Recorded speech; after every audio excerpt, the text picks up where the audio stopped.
Morning. My name is Andrea, and I will be your conference operator today.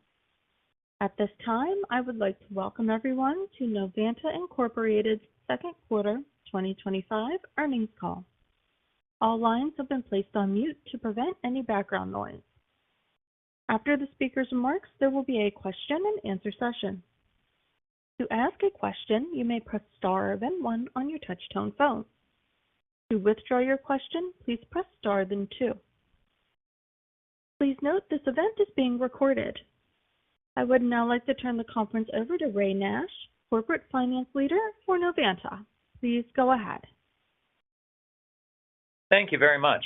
Good morning and welcome to Novanta's second quarter 2025 earnings conference call. This is Ray Nash, Corporate Finance Leader for Novanta.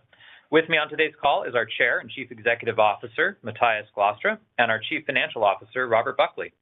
If you've not received a copy of our earnings press release issued today, you may obtain it from the Investor Relations section of our website at www.novanta.com.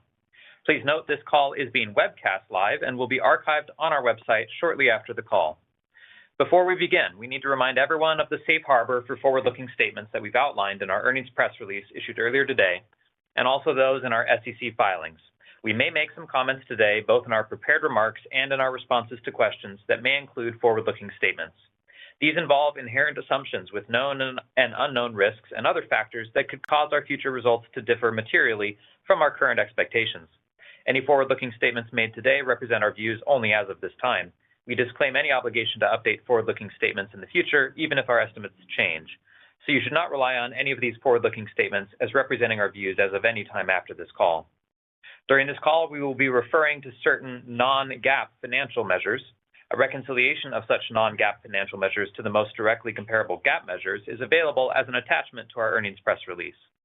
To the extent that we use non-GAAP financial measures during this call that are not reconciled to GAAP measures in the earnings press release, we will provide reconciliations promptly on the Investor Relations section of our website after this call. I'm now pleased to introduce the Chair and Chief Executive Officer of Novanta, Matthijs Glastra. Thank you, Ray. Good morning, everybody, and thanks for joining our call. Novanta delivered solid second quarter results, meeting or exceeding expectations for sales, margins, and profit. Revenue reached $241 million, which represents reported revenue growth of 2% and organic revenue declines of 2%, surpassing guidance. New product revenue grew by over 50% year over year. Customer orders grew 10% year over year and 20% sequentially, reflecting a strengthening outlook. We also saw significant design win activity growing more than 150% year over year. Adjusted gross margins held at 46% and adjusted EBITDA margin was 22%, both in line with expectations. These results reflect the strength of Novanta's business model, team, and culture, and the power of using the Novanta Growth System to optimize company performance in a very fluid macroeconomic and trade environment. And I'm proud of the team's strong execution of our tariff response strategy. Our long-term growth strategy remains focused on winning in markets with long-term secular tailwinds, such as precision and AI-driven robotics and automation, advanced minimally invasive and robotic surgery, and precision medicine. We build trusted long-term collaborative partnerships with the world's leading OEM customers by solving their most challenging needs with our proprietary technology solutions, securing up to 10 years of exclusive and sticky designing platforms. While our products typically represent no more than 10% of our customers' bill of material, they enable differentiation and innovation in their systems for their customers in terms of clinical outcome, throughput, yield, cost per procedure or part, or never before possible performance. In the last decade, our portfolio has evolved significantly. We've expanded into healthcare growth markets, which are now approximately 55% of our business. We have increased our recurring consumables revenue to approximately 15% of sales. And we have increased our revenue from intelligent subsystems with embedded software to approximately 30% of sales, which is margin accretive for Novanta. We intend to continue to expand our portfolio into these areas. Now, let me provide an update on the customer demand and market dynamics that we're seeing. Our sales to medical device markets remain exceptionally strong, with patient procedure growth rates, hospital spending, and our share gains driving sustained double-digit growth in our advanced surgery business in the second quarter and year to date. Our new product launches in surgical robotics and minimally invasive surgery applications are ramping very successfully. These products are designed to significantly enhance patient safety, improve surgical throughput, and help meet new regulatory requirements as U.S. states and countries around the world pass legislation regarding surgical smoke evacuation. Novanta is on track to reach $50 million of incremental new product revenue for 2025, mainly due to the strong outlook for the next generation medical devices. Rapid adoption of these products supports our confidence that the advanced surgery business revenue will nearly double by 2030, up from $200 million in 2024. Medical consumables, a strategic focus for Novanta, are expected to account for approximately 15% of sales in 2025, with ongoing double-digit growth rates. Our success stems from long-term innovation investment and strong customer relationships, and we believe we now have the expertise and scale to expand into adjacent recurring medical consumable segments. We're also very excited to announce two major design wins in the second quarter in the minimally invasive surgery market. First, we won a new product program with one of the largest medical OEM customers to develop a third-generation insufflator device and consumables, which will be launched in the next few years. This design win shows our strong long-term partnership with winning OEMs and our ability to provide leading-edge innovations over multiple generations of our products. Second, with a separate medical OEM customer, we won a contract to develop a next-generation pump for their upcoming endoscopy tower. Our product will provide multifunctional pump capabilities along with proprietary sensing and seamless integration with other devices on the customer's tower. This represents our second major win of next-generation pumps, with more in progress.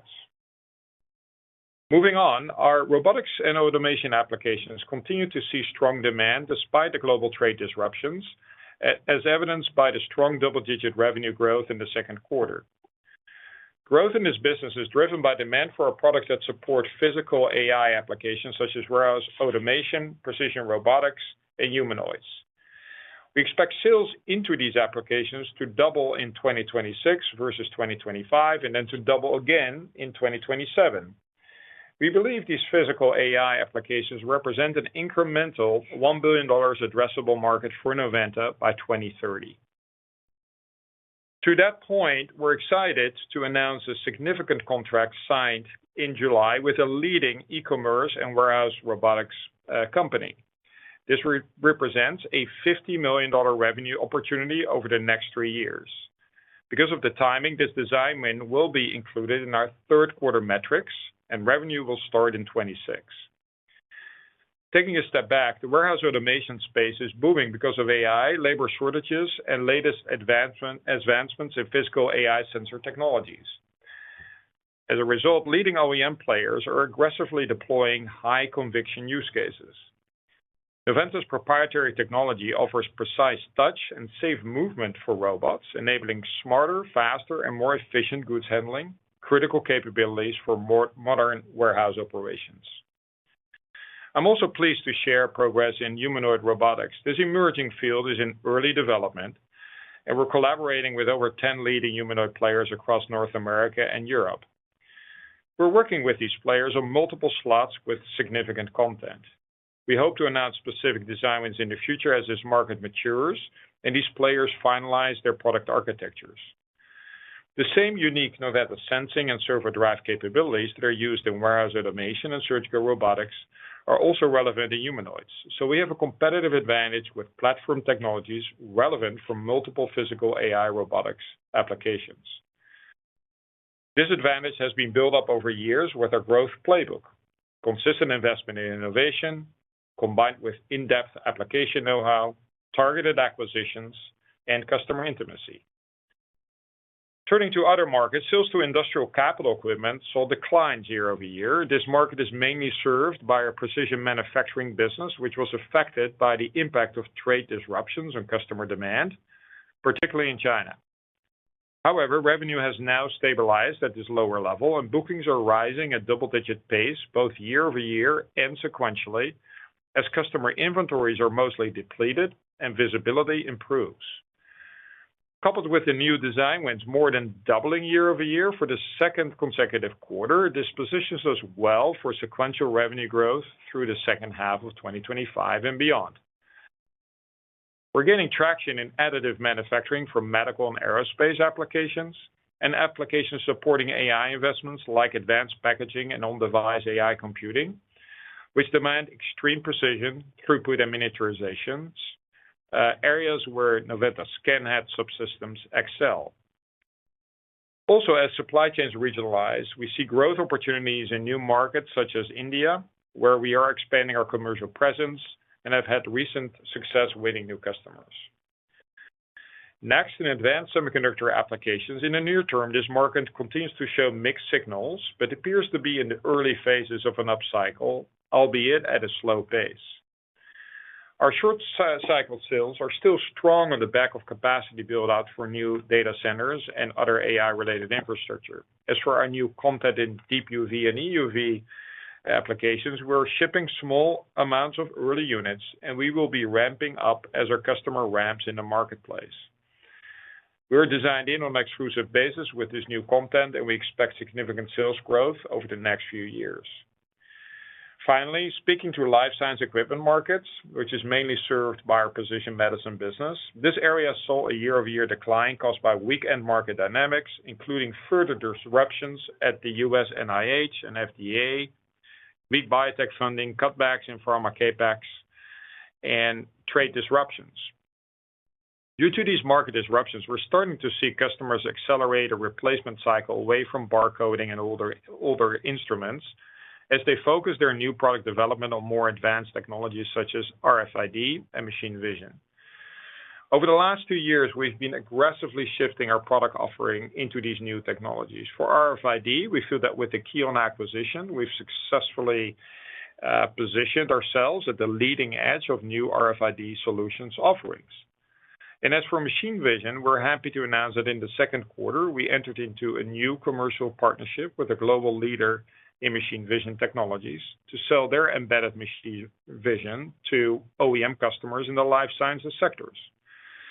This partnership leverages our partner's leading machine vision technology combined with Novanta's deep domain and application knowledge of medical and life science applications, including our ability to provide tailored support to our OEM customers.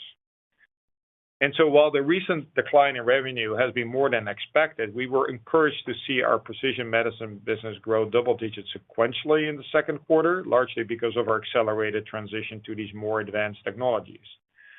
Based on this, we believe the revenue will stabilize over the next several quarters and expect it to grow sequentially the remainder of this year. We continue to believe in the long-term secular opportunities in the life science equipment market. Early detection of root cause of disease will continue to be a big driver of productivity in the healthcare industry, and we will continue to execute our long-term growth playbook in this market, albeit that in the near term, we're managing the profit flow-through of this business and shifting our capital allocation plans. Now I'll provide an update on our acquisition activities. The Keonn integration is on track, and the business performance is already beating our initial expectations. Our short time with this team has proven their leading expertise in software development and RFID technology solutions, and they also have succeeded at winning a large new customer, which we believe will offer excellent near-term growth for the business, helping the second half sales outlook of 2025 with continued double-digit growth in 2026. Looking beyond Keonn, acquisitions remain a top priority for our team to continue to evolve our portfolio towards high-growth medical, more recurring consumable-based, and more embedded software and intelligent subsystems. We continue to have a large and exciting pipeline of targets. Valuation levels are more attractive, and we believe that the near-term macroeconomic environment is an added catalyst to increase actionability. Our balance sheet is well positioned for additional transactions while maintaining our historical discipline in both cash returns and financial leverage. You should expect us to lean in hard to pursue additional transactions in the second half of 2025. So to conclude, I'm very pleased with our second quarter performance. We met or exceeded our expectations for sales, margins, and profit. driven by double-digit growth in our advanced surgery and robotics automation businesses, underscoring our strategic focus on high-growth markets and the diversity of our portfolio. Our new product launches continue to ramp, and we remain confident in achieving our goal of $50 million incremental new product sales.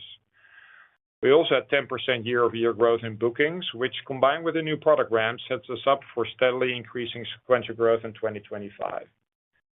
We're also well-positioned for growth in 2026 based on multiple significant new design wins in high-growth end markets such as minimally invasive surgery and also physical AI applications like warehouse robotics. And finally, the Keonn acquisition is off to a great start, and we have an additional large pipeline of exciting actionable acquisition targets. We remain focused on our top three priorities for Novanta in 2025. First, ramp all our planned new products and achieve the $50 million growth from new products this year. Second, deliver strong profit margin and cash flow performance by driving NGS deep into our culture and operations and successfully execute on our tariff response playbook. And third, acquire additional companies that fit our strategy at attractive returns and in a manner that evolve our portfolio to secular growing and resilient markets and business models. So with that, I will turn the call over to Robert to provide more details on our operations and financials performance. Robert? Thank you, Matthijs. Our second quarter 2025 non-GAAP adjusted gross profit was $111 million, or a 46.1% adjusted gross margin, compared to $110 million, or a 46.6% adjusted gross margin in the second quarter of 2024. Adjusted gross margins were down year-over-year, but flat sequentially and in line with our expectations despite the increased cost of tariffs. For the second quarter, R&D expenses were $25 million, or approximately 10% of sales. Second quarter SG&A expenses, excluding ERP design costs, were $45 million, or approximately 19% of sales. The ERP design costs of the quarter were approximately $1 million. Adjusted EBITDA was $52 million in the second quarter, or 22% adjusted EBITDA margin, demonstrating growth of 2% year-over-year. On the tax front, our non-GAAP tax rate for the second quarter of 2025 was 21% versus 20% in the prior year. Our tax rate increased year-over-year, mainly due to changes in jurisdictional mix of pre-tax income. Our non-GAAP adjusted earnings per share was 76 cents in the second quarter, up 4% versus the prior year. Operating cash flow for the second quarter of 2025 was $15 million compared to $41 million in the second quarter of 2024. The year-over-year decrease in operating cash flow was primarily driven by the timing of tax payments, an increase in inventory purchases to mitigate the global trade dynamics, which were at their peak in the second quarter, and from the acquisition of Keonn. We expect cash flow conversion rates to return closer to historical averages in the third quarter. We ended the second quarter with gross debt of $465 million, with a gross leverage ratio of 2.2 times, and our net debt was $355 million, giving us a net leverage ratio of approximately 1.7 times. In the quarter, we acquired Keonn Technologies for approximately $75 million. As a reminder, Keonn combines proprietary RFID hardware with AI-enhanced cloud-based software to offer real-time inventory and asset management, filling a crucial software integration gap for better penetration into the medical markets, including hospitals. We also amended our credit facility in the final week of June, increasing its size to approximately $1 billion and adding a $350 million accordion feature, giving us nearly $1.4 million of borrowing capacity over the next 5 years. This new pro-rata bank facility gives us borrowing capacity to pursue our acquisition strategy while maintaining the debt leverage discipline we have practiced over the last decade. Now, I'll share some additional performance metrics and some details on our operating segments.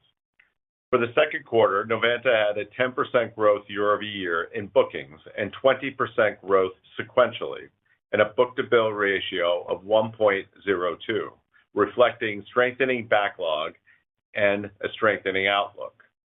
We saw a continued strong pace of bookings in both our segments, demonstrating not only stabilization of demand, but also increased demand outlook for 2026 and the continued strong momentum of new product launches. In the second quarter, medical market sales represented 54% of total Novanta sales, and advanced industrial markets represented 46% of total sales. New product sales grew by more than 50% year-over-year, and our Vitality Index climbed to 21% of total sales. We are seeing growth in new product sales across all businesses, but especially the Medical Solutions segment. Through the first half of the year, we launched over a dozen new products, mainly focused on high-growth end markets in advanced surgery and robotics and automation.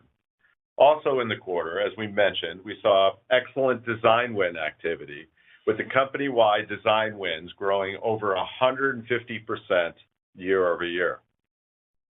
The second quarter Automation Enabling Technology segment revenue grew by 4% year-over-year, beating expectations and driven by continued strength in the robotics and automation business unit, which was up nearly 16% year-over-year.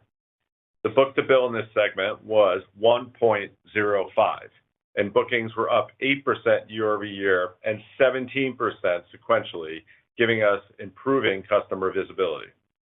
Adjusted gross margin in this segment were approximately 49%, up 40 basis points year-over-year, driven by favorable mix, but partially offset by the increase in tariff costs. Both new product revenue and customer design wins doubled year-over-year on the back of both our innovation and stronger commercial execution by our teams. In addition, the Vitality Index was in the high teens % of sales, up significantly versus the prior year. Moving on to Medical Solutions, revenue in this segment was roughly flat year-over-year. This segment saw a book-to-bill of 1 in the second quarter, and bookings were up 13% year-over-year, but up 26% sequentially on the back of record new product launches. New product sales in this segment grew by over 30% year-over-year, and the Vitality Index in this segment was over 25% of sales in the second quarter. Our advanced surgery business experienced 17% growth year-over-year, driven by both strong patient procedural growth rates in healthcare on a global basis and from the launch of our second-generation smoke evacuating insufflators, which have received overwhelming market acceptance and adoption. These growth dynamics are expected to continue for the remainder of the year and well into 2026. Conversely, our precision medicine business, which serves the life science and multi-omics markets, experienced a 13% decline in sales year-over-year. However, sequentially, the business grew 10% and is expected to continue to improve sequentially in subsequent quarters. Adjusted gross margins in this segment were approximately 44% in the quarter, flat sequentially and in line with the expectations, but slightly higher tariff costs, which we expect to mitigate further in the third quarter. Finally, moving to guidance, let me give you an update on our tariff response plan. Speaking first, the impact of tariffs on our supply chain, our cost mitigations are largely on track, and we continue to work on efforts to accelerate our plans. With some of the recently announced trade deals at higher than expected permanent tariff rates, we are seeing approximately a $4 million net impact from tariffs year to date on our cost of sales. However, we continue to make strong progress with both tariff mitigation strategies and cost mitigation strategies to further reduce the impact in the second half. Next, to address the matter of impacts on tariffs between the United States and China, while tariffs have remained paused between the two countries, there is optimism of a trade agreement being reached quickly. Our customers in China continue to be cautious with placing committed purchase orders on goods from our U.S. factories. As such, we are working with them on accelerating our plans to shift production to non-tariff regions and are exploring further short-term mitigation strategies to minimize their risk of ordering products from us. While Chinese customers ordering product from our U.S. factory has been muted, design win activities with our Chinese customers have accelerated, which we believe signals to us that our Chinese customers have confidence that we have the right tariff mitigation strategies to reduce their costs and risks, and that they are excited about our new product innovation and what it can do for them in their markets. In addition, demand for our products manufactured in China, which is our in China for China strategy, accelerated in the quarter, which drove our total China sales up 15% year-over-year in the quarter. And finally, due to the fluid and ever-changing nature of the global trade environment and the resulting implications on end market demand at the end of June, we launched our cost reduction plans that we had previously announced, including changes that support the regional manufacturing strategy. Over the long run, we expect these actions to structurally improve our costs by simplifying our operating model, allowing further expansion of our gross margins, while permanently minimizing the disruptions from tariffs on our products and for our customers. The total restructuring charges related to this program are expected to be in the $20 to $25 billion range, with the bulk of the savings run rating in the fourth quarter of 2025 and into 2026.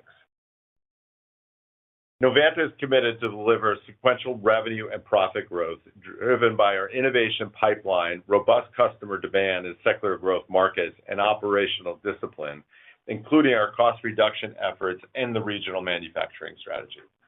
Despite the rapid changes in tariffs and trade agreements, we believe we have navigated this well and have quickly adapted to the environment.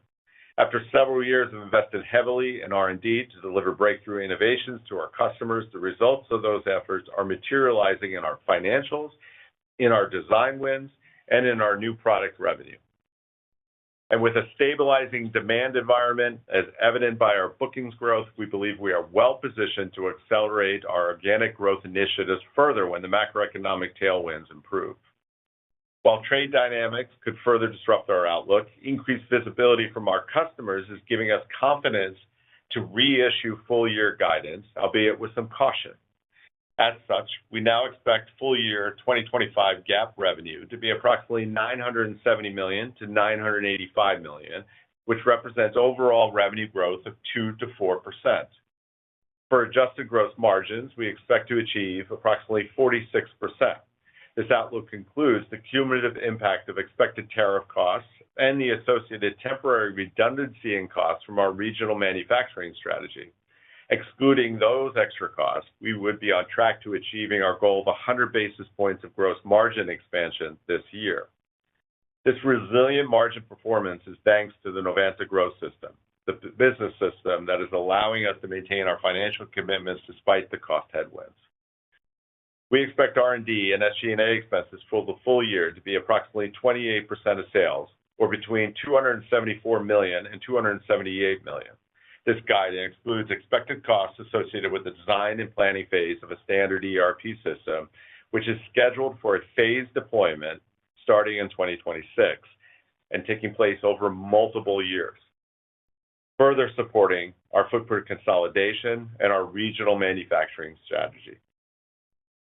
Besides improved scalability and resiliency benefits, this also supports our gross margin expansion plans and operating expense reduction plans.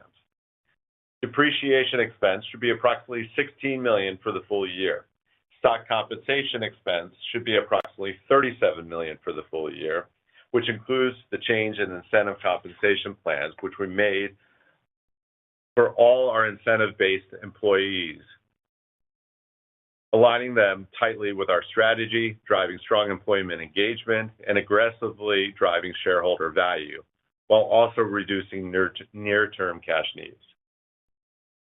For adjusted EBITDA and for the full year of 2025, we expect to be $225 million to $230 million, or approximately a 23% EBITDA margin. This represents year-over-year growth of 7% to 10%. Interest expense is expected to be roughly $23 million for the full year of 2025, excluding any material changes in debt balances. We expect our non-GAAP tax rate to be around 22% for the full year. We are still analyzing the effects of the new corporate tax law changes, and as such, have not incorporated these changes fully into our full-year rate. Diluted weighted average shares outstanding will be between 36 million and 37 million shares. For the full year 2025, our adjusted diluted earnings per share we now expect to be approximately $3.22 and $3.36, representing growth of 5% to 9%. Finally, we expect strong cash flow for the full year. from both lower cash taxes in the second half, as well as better inventory management and stronger profit. Moving to the third quarter of 2025, we expect GAAP revenue in the range of $244 million to $247 million, which represents a year-over-year change of reported revenue growth of flat to up 1% and sequential growth of 1% to 2%. At the segment level in the third quarter, we expect Automation Enabling Technology segment to range flat to low single-digit decline year-over-year, caused largely by lower exports from U.S. factories to Chinese customers, something we expect to better mitigate in the fourth quarter. We expect this segment to grow sequentially 1% to 2%.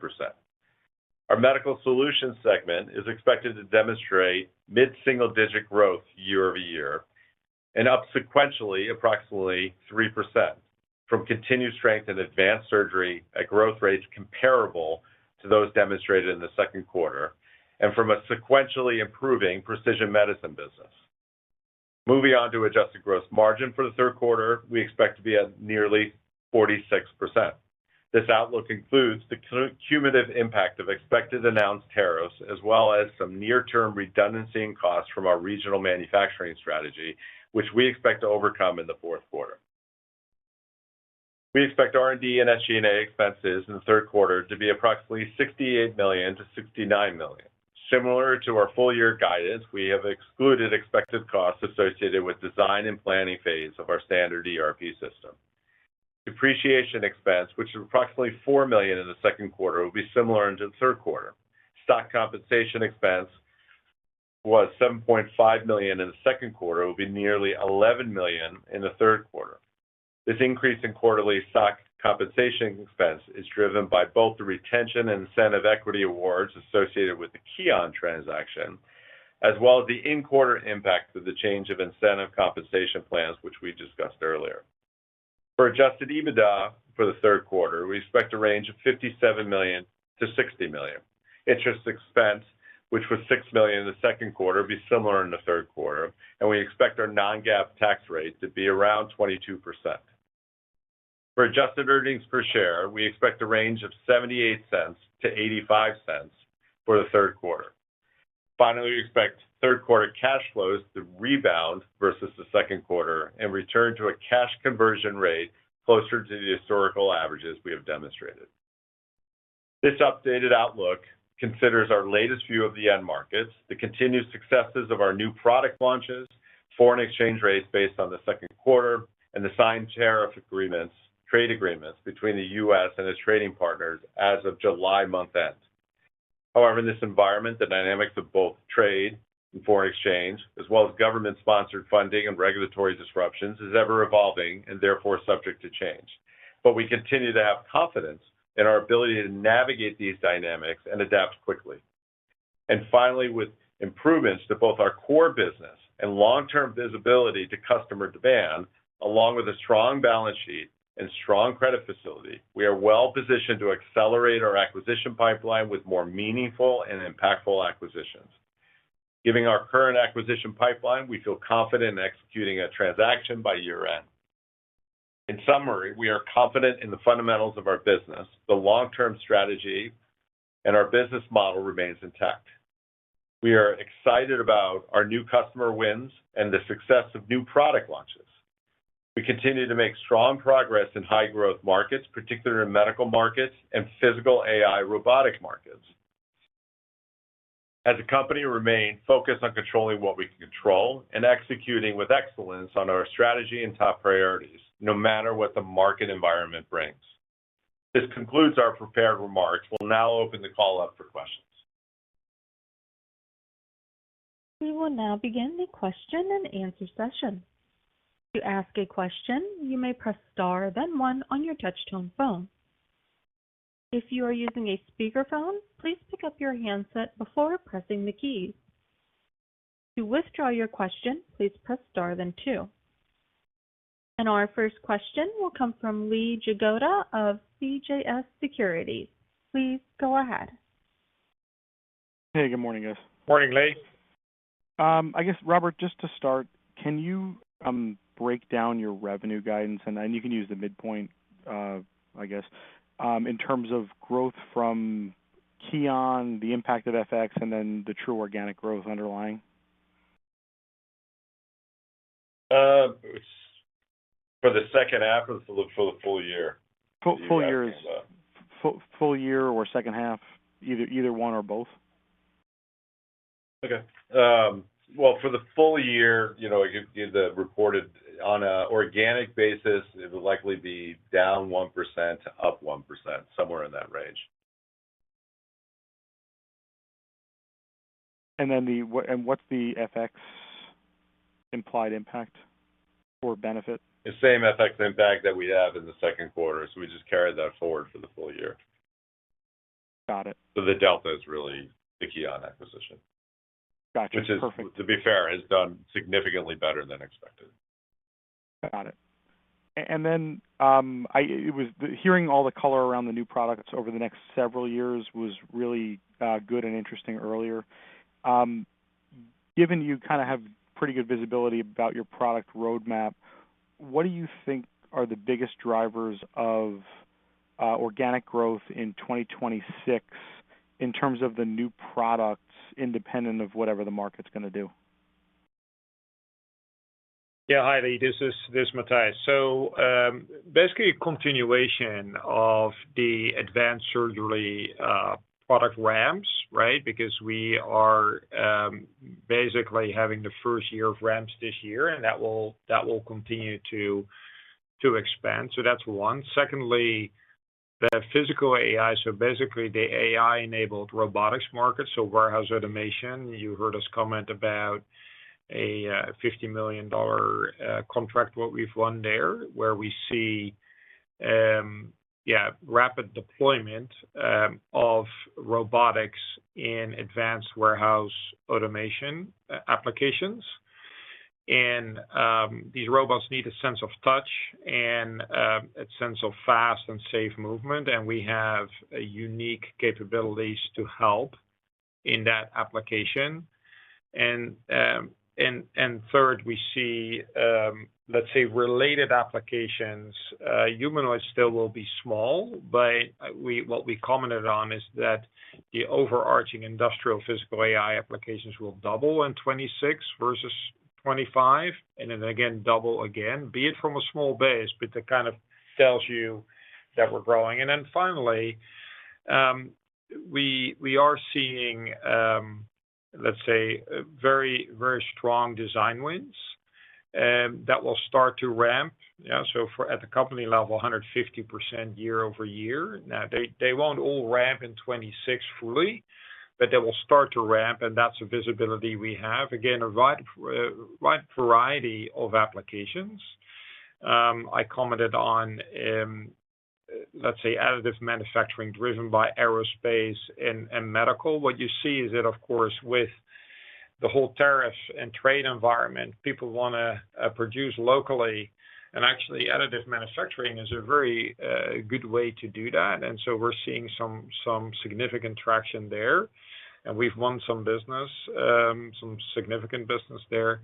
But also what I would call advanced material processing applications that are actually supporting some of the on-device AI investments in advanced packaging related to advanced AI or related markets. So those are a few areas that we see we're excited about, that we commented on, and that we see growing, despite whatever the environment will bring. And it shows you that we're staying laser focused on these secular growth markets, no matter the environment. And then with the innovation and customer intimacy, we're very encouraged by everything that is happening there.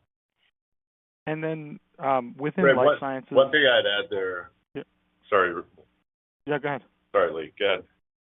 No, go ahead. The only thing I was going to add is that the advanced surgery business should continue to demonstrate the same level of growth, which is kind of the mid-teens type growth as we get into next year. Our robotics and automation business should continue to participate as a consequence of new design wins and new product introductions, somewhere in that 10% type of range.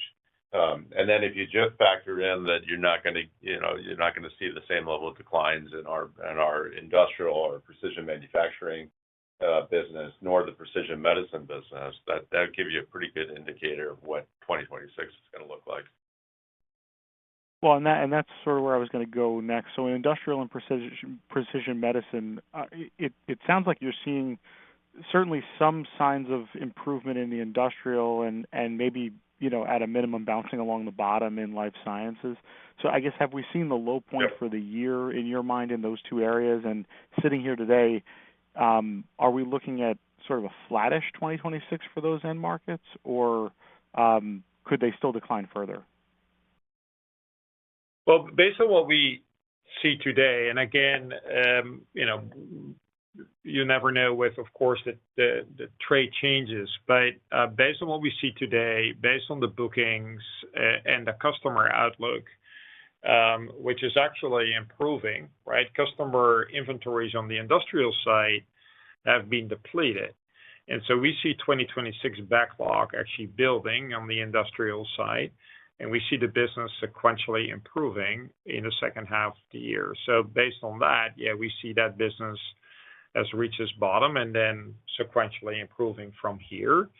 The precision medicine also, we commented that that's more of a technology shift in addition to market dynamics. The market dynamics we don't necessarily see improving in the near term, but we do see the technology shift based on the machine vision as well as the RFID transitions that we're making. We see that having a sequential improving effect on the business, and therefore we see that business sequentially improving as well.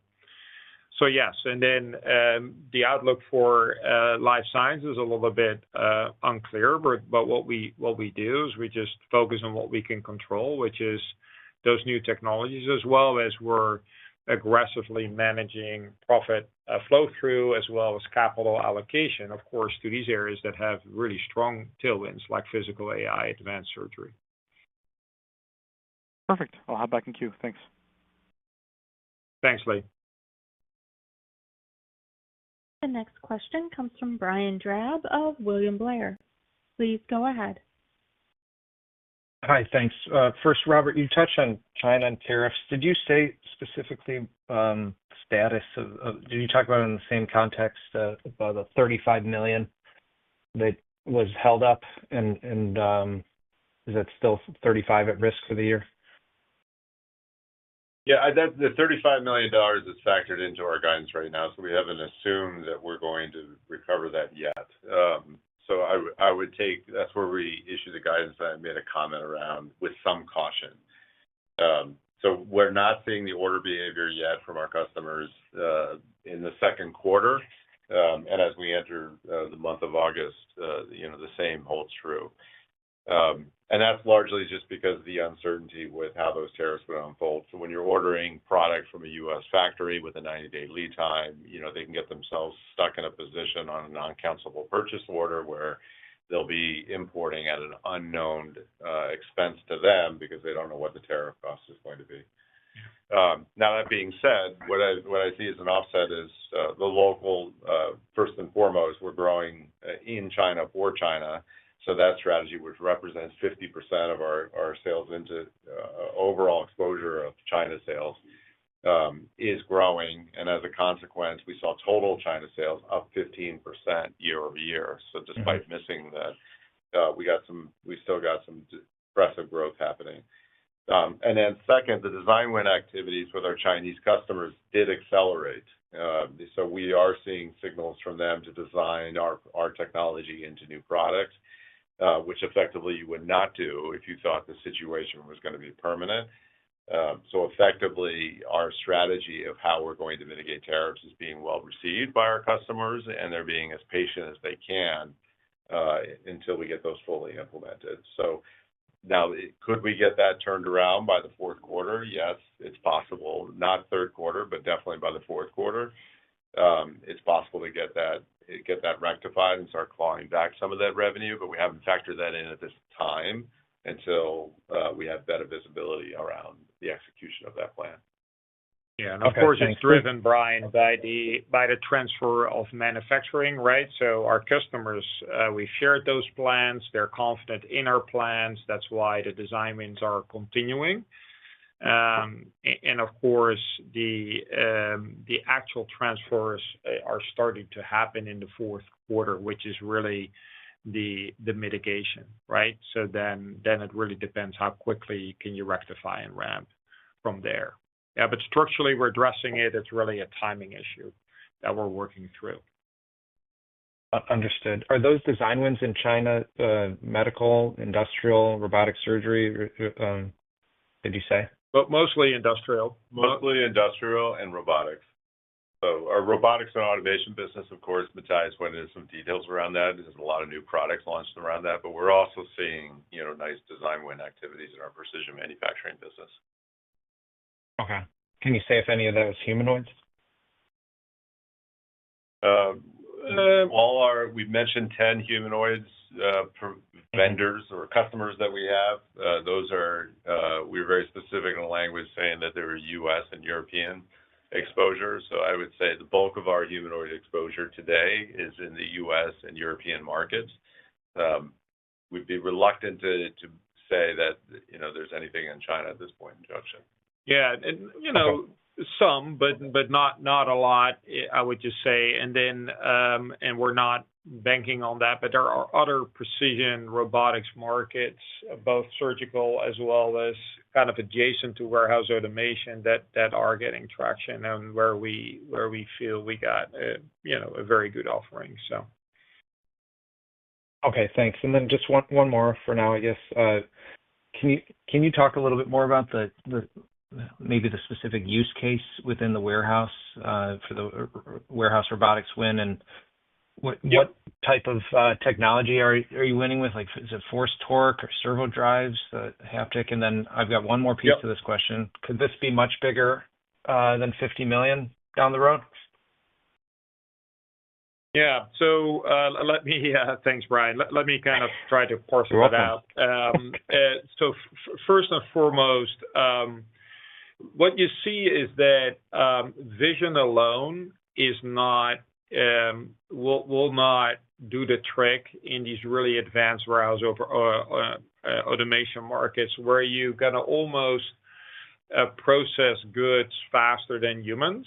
And so you got to mimic humans in terms of touch. And so it's proven by one of the leader players that the touch is actually essential. And then the fast and safe reaction to what you're sensing, and then turning that into motion and doing that safely is actually very complicated if you do that in a small form factor at the edge, meaning at the end effector, at where the action happens. And so Novanta has unique capabilities to do this in a small form factor, very precisely and reliably, to the extent that the tremendous demands on these applications where you basically cannot drop a package for, maybe you can drop a package like once in 24 hours, which means extreme accuracy. That's what we bring to the table.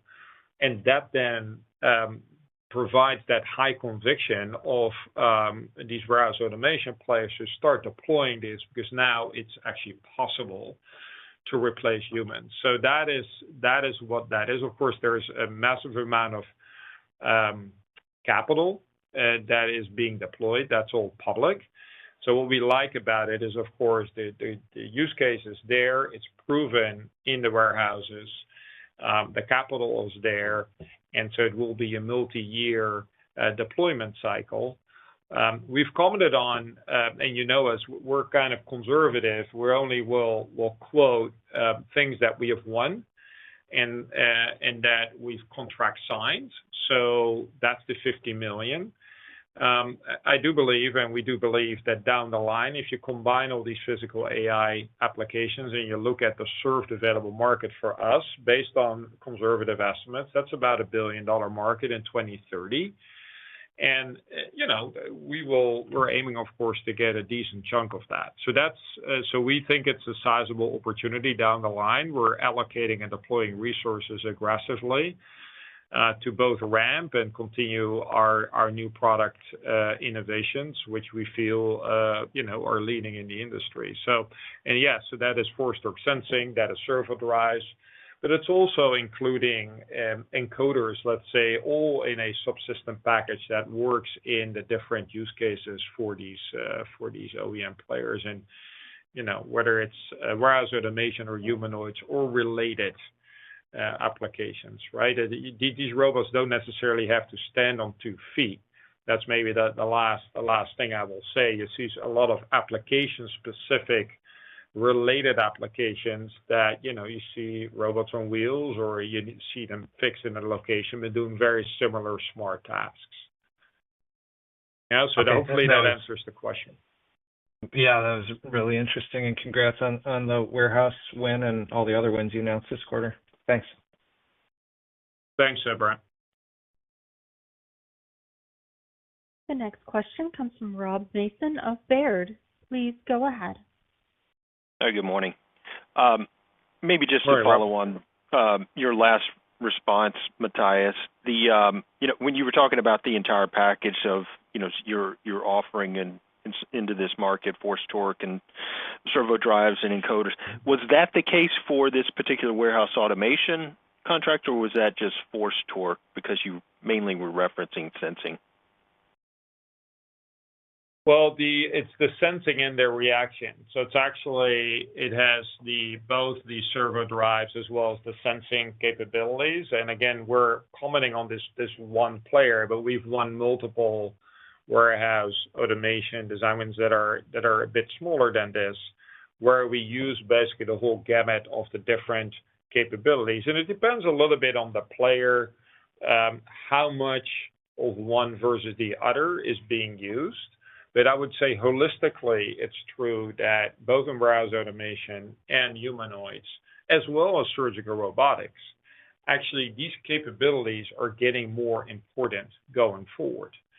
So the sense of haptic feedback in surgical robotics is a key capability. It's basically the same capability that gives the robot in the warehouse a sense of touch, as well as the humanoid, right? But in all these applications as well, the low latency, meaning fast response safely, so humans can work side by side with these robots safely.